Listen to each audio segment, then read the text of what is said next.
With just 1% of the 70 trillion of assets in the US managed by diverse asset managers, VC Include meets this market opportunity by building an ecosystem of women, Black, Latinx, Indigenous, and LGBTQ plus managers in alternative investments. We have an amazing expert with us today she's an expert in building ecosystem around investments, innovation, and inclusion.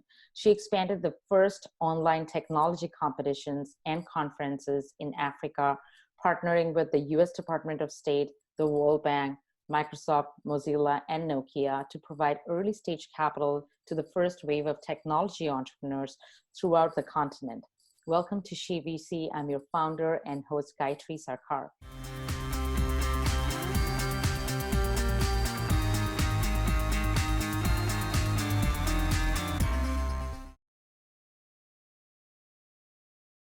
So today is that amazing day. We have Bahiyah Yasmeen Robinson with us. She is the founder of VC Include. Super excited to welcome you, Bahiyah. Thank you so much, Gayatri, for having me. It's a pleasure and it's an honor, and I'm excited to be on the She VC podcast. Thank you. And I know this took a long time in making, but I'm so glad that we are here. And you are working in an amazing platform, and I would love to know more about it, especially, as I said, with just 1% of the 70 trillion of assets in the US managed by diverse asset managers. How does VC Include, you think, meets this market? And tell us what inspired you to start VC Include, and also talk about the VCI fellowship that you're launching. No, absolutely. You know, it's when I tell the story about how VC Include came to be, it's really been a journey. And it's been a journey born out of, to your point about ecosystem, really looking at how do you, build infrastructure and ecosystem around, either an investment opportunity or even investing in underrepresented, or new market opportunities kind of at scale, right? So how do you get from a little to a larger kind of exponential growth?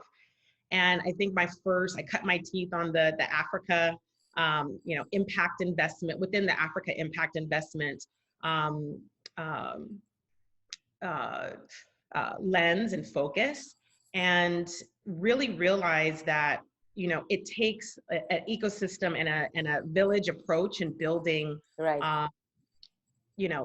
Sorry, I'm Don't worry, you continue. So this is not taped. So, I mean, this is not live, so you can continue. Perfect. It's just, I should have eaten something, so I'm like, now I'm hungry. Okay. Don't worry.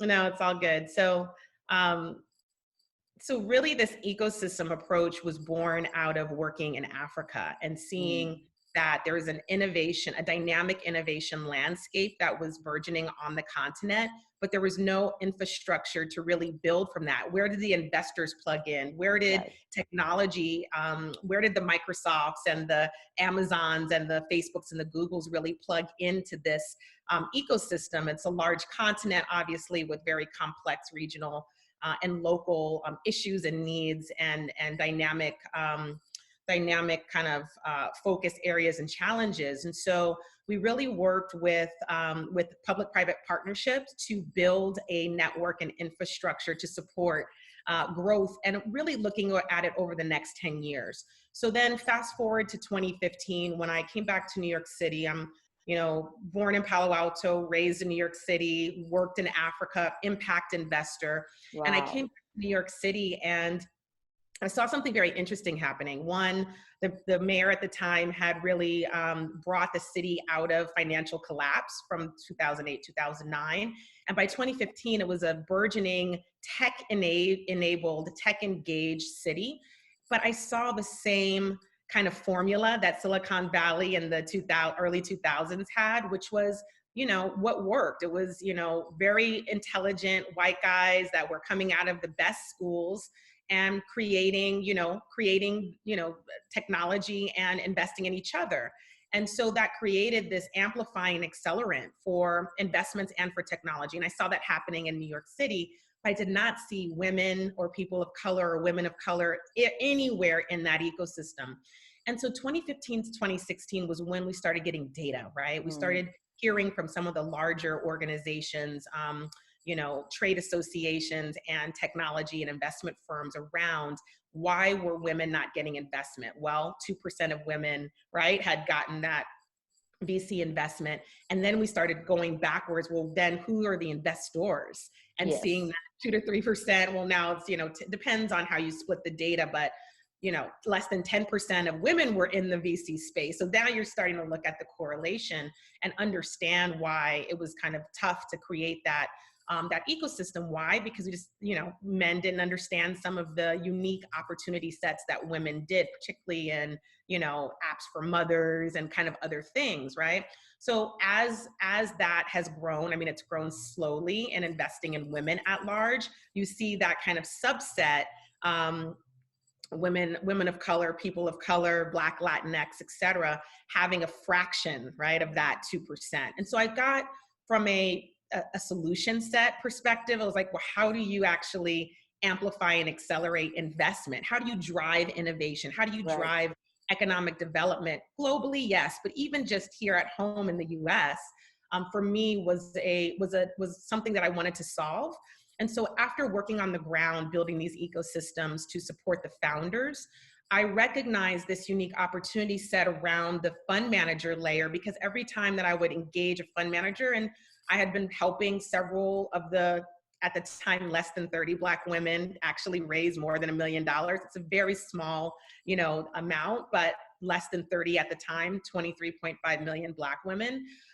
It just seemed like there's more, there's more opportunity, there's more that can be invested. And so as I started to get to know and even consider launching my own fund, 2015, 16, 17, with a few partners, I realized that the asset manager level and the asset manager to LP level was what needed to be evolved, if you will. Yeah. That's where there was some real opportunity. So I launched VC Include in 2018, Skadden, one of my former clients, and really pulled together a burgeoning ecosystem. I wanted to build not necessarily a broker dealer kind of company, but create a business model that really created infrastructure and an ecosystem around GP and LP engagement at a very deep level. What does that mean? It means relationships. It means developing trust, and obviously from a fiduciary perspective, really sourcing the right best-in-class GPs. Over that journey of those few years, I mean, GPs were flooding. Also, LPs were like, we want to increase diversity. And so we had a lot of, just through word of mouth, kind of, engagement. We had 30 funds that we supported. And we realized two things. One, that there was maybe not a mismatch, but a opportunity for more engagement and education on both sides of the market. So on the GP side, what we realized was, and what we started to discover, even with the Fund 1, Fund 2, and Fund 3 diverse managers, emerging managers that we were engaged with, that there were knowledge gaps, and there were certain things around back office or kind of what we would call institutional quality kind of, points that we recognize that we could be helpful with. So from a technical assistance provision perspective, we were able to fill a lot of those gaps and really help strengthen the fund managers as they're growing through the life cycles of their funds, which is really, our bigger mission. On the LP side, there really was this growing interest, but like not an understanding of like, how do we, choose the right VCs or impact investors within this small sliver of our portfolio of public and private companies and funds. And so we really started to map that LP side and really start to kind of dig in a bit more to advise LPs on how to actually create strategies for diverse emerging managers in those asset classes and look to build out from there. The last thing I'll say on the fellowship side is that through those learnings, we realize that particularly in this kind of zeitgeist moment, this 2020 pandemic and kind of civil rights, civil unrest challenges and Black Lives Matter, et cetera, that for Black and Latinx managers, as we all know through the data, it's 20x harder than Yeah. the regular fundraiser, who is, it's very hard even for a white guy to get capital, right? I mean, Yes. it's not easy across the board, but it's then exponentially harder for diverse emerging managers. And so, because we saw a lot of first-time managers both coming into the market, but also for ones that had either almost or had exceeded their first close, just getting that like closing the funds, that's a big challenge for a lot of fund ones because of the track record Yes. thing and other points of contention and question and concern. We decided to launch, and we're very excited next week, a first-time fund manager fellowship. So it's the VC Include Fellowship for first-time BIPOC fund managers. We have a number of distinguished partners and foundations, family offices that are supporting this work, continuing to onboard partners there. And the idea is to create this pipeline through the life cycles of their funds, best-in-class managers that are diverse and are emerging, and really have a deep engagement with them around their back office, around their fundraising strategies, and obviously around engaging LPs through showcases and other deeper engagements. We're in COVID, so everything is digital right now, but we've over the course of the last 2.5 years, done 18 events in 6 cities. So we're very city oriented and kind of engaged in very deeply in this sector. Wow, that's amazing. You almost answered my second question that I wanted to ask you about, what's going on in the last 5 years. But I would specifically want to talk about VC Include, since it convenes, conscious institutional investors that are core to the VC ecosystem, with a focus on inclusion across, gender, ethnicity, sexual identity, and race. So if I give you a magic wand, what changes you want to bring institutionally in venture capital and private equity as an asset class, especially in terms of fundraising from LP?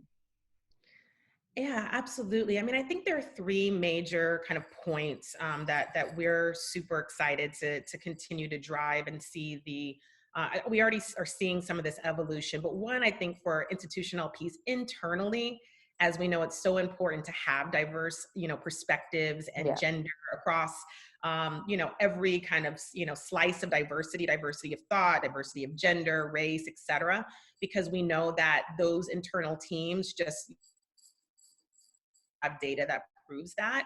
And so I think creating those opportunities for asset allocators and managers to be diverse, to be women, again, continues to kind of open up and these are opportunities to drive alpha, because there's a lot of gaps and there's a lot of kind of inefficiencies in that process. So the internal piece is very important, and I've seen over this year commitments to increase diversity within asset allocators and investment committees, et cetera. So that's one. And then 2, obviously that's going to correlate to investing in diverse managers. But I think, when we start talking about half of the, 70 trillion or so that's assets under management in the US are also advised on by consulting firms. I think that those consulting firms can do, a much better job in kind of partnering with, ecosystem builders. We are the one, but with, building more long-term, programming and engagement that's not just one-off or a conference where there's a lot of kind of friction. And to really kind of dig into, again, not just the internal diversity, but also making sure that their portfolios are balanced, and that some of the barriers traditionally around due diligence and other things are started to look at, and those things are evolved. So I think a little bit disruption in the consulting industry is kind of required. And then I think that, from an external policy perspective, which you'll kind of see from me and as a thought leader in the space, is really around the financial institutions and banks. They have things like the SBIC and SBIC licenses, and obviously CRA, Community Reinvestment Act credits. And there's a lot of opportunity for, policy, kind of looking at those policies and revising those policies so that capital can flow from a lot of the financial institutions as an indicator and signal for growth and engagement into diverse managers at scale. So that's the short answer. Yeah, I totally get it. And now my next question is, which is something very close to my heart. It's like, what is the future of multi-asset class allocation, especially, from hedge fund to private equity, to other liquid strategies to illiquid strategies, in order to create a more efficient process, especially investing in Black, Latinx, people of color, and women, especially women fund managers? Like, what's your take on that? Yeah, I mean, I think the next 5 years are dynamic years. We're coming out of this pandemic, and obviously there's typically in the life cycle of these booms and busts, as we've talked about, there's this kind of pullback and an acceleration. And so, 2008, 9, right? The IPOs that are coming out now were started around that time. So all your Airbnbs and all of these guys, Ubers, WeWorks, et cetera. And so we have this opportunity to drive innovation and drive the next generation, that kind of third wave, and have that be more inclusive, right? So, I mean, I can't talk about, public equities or kind of the, public capital side of the market or investments, but I can talk about the private side. And I think that I see that there are trends that I'm excited about, where there will be more women and people of color kind of exiting in the next 10 years or so. Obviously some of those investments start now, to get to that point, and so that supply chain of capital, an opportunity to drive innovation exists for underrepresented founders, and driven through underrepresented fund managers. But I think that there's an industry-wide recognition and movement to create more diversity, again, from the internal perspective in investment firms, again, focused on public and private strategies, and also to invest in diverse emerging managers across the asset classes. So it's an exciting time, and we're really thrilled to be a part of it. Yeah, absolutely. Totally agree. This is an exciting time. Now, I would love to know, this is my last question, and I always ask this question to everyone. Like, so how are you maintaining your work-life balance, especially when your work life has diffused? So would love to know your take on that. Oh my gosh, it has been crazy. So first, this is my first time living in San Francisco. I moved here a little less than 2 years ago. Half of that time has been under quarantine, so I've seen and experienced the city a little bit differently. But it's been, incredibly long days. Zoomed out is an understatement. No, including or excluding this experience. But I mean, I used to be on the road all the time. Now I'm sitting here all day, and so I think from making sure I get out. Thank God I don't have young kids, and for all the moms out there, the superheroes that have young kids that also have to tend to them and make sure that they're balanced there. I think for me it's about staying meditated, kind of making sure that mentally, emotionally, spiritually, that I'm kind of aligned as much as possible, and then also just kind of exercise. I know it sounds weird, but making sure that I'm I get out, because I can spend 13, 14 hours just kind of glued here on the screen, and making sure that health and wellness kind of continues to be a main part of my rhythm, and wherever we can fit some fun and play in under quarantine. It's really tough, but try to do that as much as possible. That's amazing. Thanks a lot, Bahiya, for your time, and I'm so honored to have you on SheVC. Pleasure is mine. Thank you so much. Thank you.